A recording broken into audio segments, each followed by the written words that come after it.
संभल जामा मस्जिद पर जो हिंसा का मामला था उस पर कमेटी ने सीएम योगी आदित्यनाथ को रिपोर्ट सौंपी है। संभल की रिपोर्ट से सनसनीखेज खुलासा हुआ है।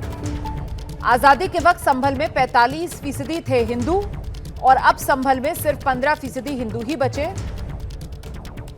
न्यायिक आयोग कमेटी ने सीएम योगी आदित्यनाथ को रिपोर्ट सौंपी। हरिहर मंदिर के ऐतिहासिक अस्तित्व के साक्ष्य मिले हैं, ये इस रिपोर्ट में कहा गया है।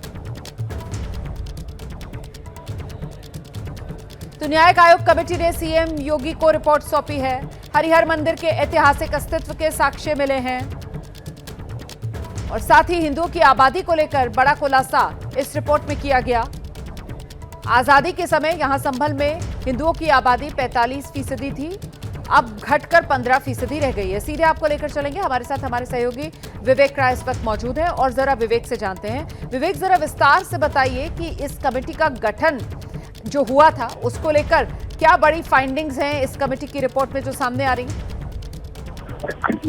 बिल्कुल, लगभग कमेटी की जो रिपोर्ट है वो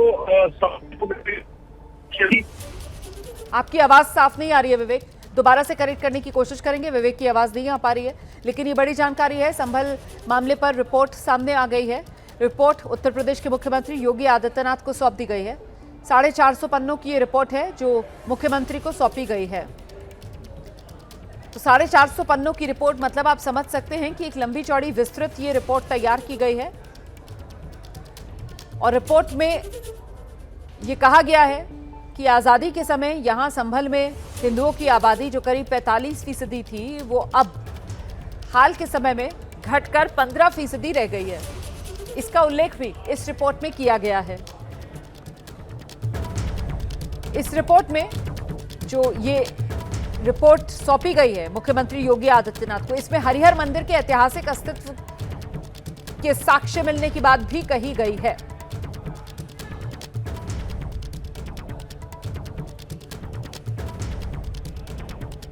विवेक, आपको मेरी आवाज मिल रही है? बिल्कुल आवाज आ रही है। जी जी, अब जरा विस्तार से बताइए, ये जो आयोग बनाया गया था, इस आयोग का गठन क्यों हुआ था और इस विस्तृत रिपोर्ट में आयोग की तरफ से क्या कहा गया है? देखिए, बता दूं, जो संबंध लगे हुए थे उस दंगे के बाद इस वहाँ की विस्तृत जांच के लिए रिपोर्ट जो एक कमेटी जो है वो बनाई गई थी। ये कमेटी थी जिस कमेटी ने 8 मई जो अपनी रिपोर्ट है वो सबमिट करी है और 2 अलग अलग पार्ट में इसकी रिपोर्ट है वो सबमिट की गई है। हालांकि अधिकृत जानकारी रिपोर्ट से जो बेस्ड जानकारियां जो उसके पास जो आई हुई हैं उसमें कई चीजें निकल के सामने आई हैं, जिसमें ये है कि वहाँ पर मंदिर साक्ष्य हैं वो मिले हैं और इसके साथ एक चीज निकल के सामने आई कि संभल में सिर्फ 15% ही हिंदू बचे हैं और जिसमें ये भी कहा गया है कि आजादी के समय पर वहाँ पर जो संभल नगर पालिका है वहाँ पर 45% हिंदू थे, पर वहाँ पर लगातार इतनी बार दंगे। ठीक है, मैं लौटूंगी आपके पास विवेक, आप रहिए मेरे साथ। तो वो जो दंगों की जांच के लिए ये कमेटी बनाई गई थी उसको लेकर इस कमेटी की तरफ से क्या कहा गया है, इस पर कुछ जानकारी सामने आ रही है क्या? किसको कटघरे में खड़ा किया गया है, किसकी जवाबदेही तय होनी चाहिए, इसको लेकर कमेटी की तरफ से क्या सिफारिशें की गई हैं? मैं आऊंगी आपके पास, लेकिन उससे पहले न्यायिक आयोग की रिपोर्ट और इस पर मुरादाबाद के कमिश्नर अंजने कुमार सिंह का भी बयान आया है। वो आयोग ने जो है मुख्यमंत्री योगी आदित्यनाथ को सौंप दी है। बताया जा रहा है कि उसमें हिंदुओं की आबादी की डेमोग्राफिक चेंज हुई है। 47 के बाद से वहाँ पर 15 से 20% ही रह गए हैं और जो विवाद है वहाँ पर जिसको लेकर के हिंसा हुई थी। तो आपको क्या लगता है कि वहाँ की डेमोग्राफी जो है वो धार्मिक स्तर पर चेंज हुई? देखिए, ये आयोग का काम था, आयोग ने रिपोर्ट सौंपी है, इसके बारे में मुझे अभी कोई सूचना नहीं है। जो आयोग का काम था आयोग ने किया होगा, जो रिपोर्ट दी वो आयोग के ऊपर है ना। हम लोगों का कोई सीधा इससे सरोकार था, ना मुझे कोई इसके बारे में कोई आइडिया है कि क्या रिपोर्ट दी गई है और न उस रिपोर्ट की तफसील के बारे में भी कोई चीज़। संभल अब शांत है क्योंकि काफ़ी लंबा समय हो गया, काफ़ी लोग जो जेल गए थे वो भी जमानतों पर आ गए, तो अभी संभल की क्या स्थिति है? संभल में शांति है, तब से ही लेकर अभी तक शांति है।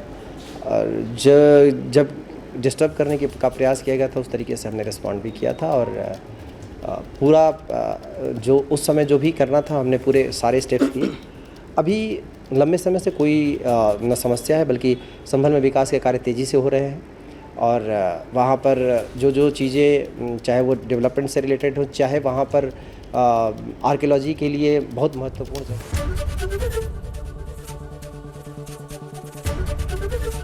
एबीपी गंगा, खबर आपकी, जुबान आपकी।